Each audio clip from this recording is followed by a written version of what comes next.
আসসালামু আলাইকুম। আওয়ামী লীগকে প্রশিক্ষণ দেওয়ার অভিযোগ উঠেছে এক সেনা কর্মকর্তার উপরে।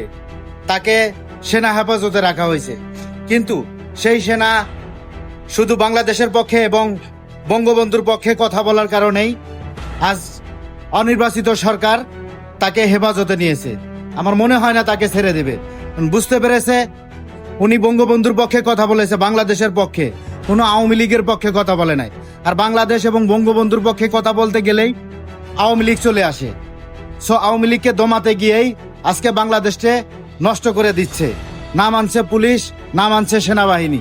যে কেউ কথা বললেই তাকে গ্রেপ্তার করছে। আমি এর তীব্র নিন্দা এবং প্রতিবাদ জানাই।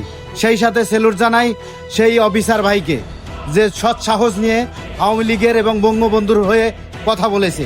এখানে ট্রেনিং ফেনিং কিছু না, মিথ্যে আচার করছে নিউজ রিপোর্টাররা, আর ফেসে যাচ্ছে আমার এই সৈনিক ভাই।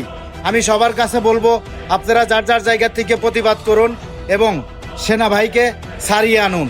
উনি আওয়ামী লীগ না, উনি বঙ্গবন্ধুর পক্ষে কথা বলেছে, বাংলাদেশের পক্ষে কথা বলেছে। ধন্যবাদ।